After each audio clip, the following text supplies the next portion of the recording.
God has given us a user's manual for how to have a successful relationship. A user's manual for how to live your life, and it's called the Bible.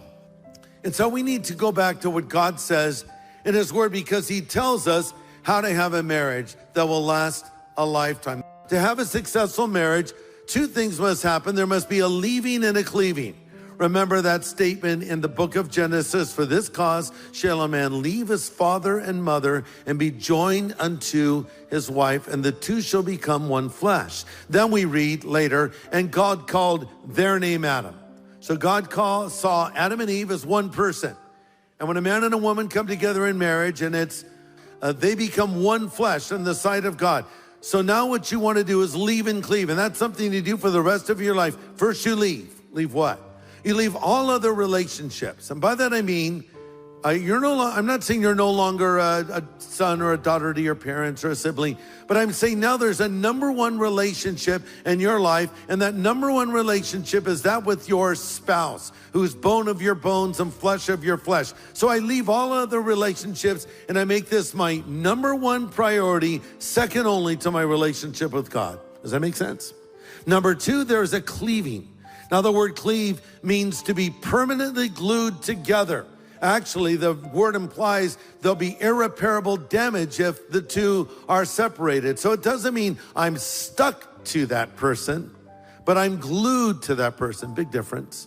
In other words, I'm holding on to the person. So I leave other relationships. I'm holding on to my wife or to my husband. Ephesians chapter 5, verse 31. For this reason, a man shall leave his father and mother and be joined to his wife, and the two shall become one flesh. This is a great mystery, but I speak concerning Christ and the church. Nevertheless, let each one of you in particular love his own wife as himself, and the wife see that she respects her husband. So much I can say. Let me just riff for a moment on those statements. If you would just do that, it would transform your marriage. Do what? Love your wife as Christ loves the church. If you would just do that, and by the way, that's a tall order. Men are the initiators. Men need to take point. Men need to lead spiritually. And men need to love their wife as Jesus loves his church, putting her needs above his own. You girls are saying, you preach it to my husband, Greg. Yeah, but girls, what does it say to you? Wives, respect your husband. Respect him. Isn't it interesting? It says respect him. Should you not love him? Yes, you're told to do that elsewhere. But in particular, it says respect. Women need love. Men need respect.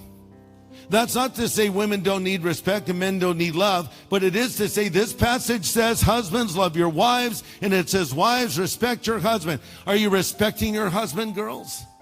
Don't ever tear your husband down in front of other people. Denigrate him. Make him the brunt of a joke. When's the last time you thanked him for what he does for you, the sacrifices he makes for you? And how are we to love our wives? Men, we're to love her as Christ loves the church. And how did Christ show his love for the church? He died on the cross for the church. He died on the cross for the world. He died on the cross for all of humanity. No greater love do we have than this, and a man laid down his life for his friends, and Jesus laid his life down for us, and he sacrificed his life for us so we could come into a relationship with him, and we could be forgiven of all of our sin. You know, it's an amazing thing. Of all of the illustrations God could have given us to show his love for humanity and to show how people who believe love him, he chose marriage.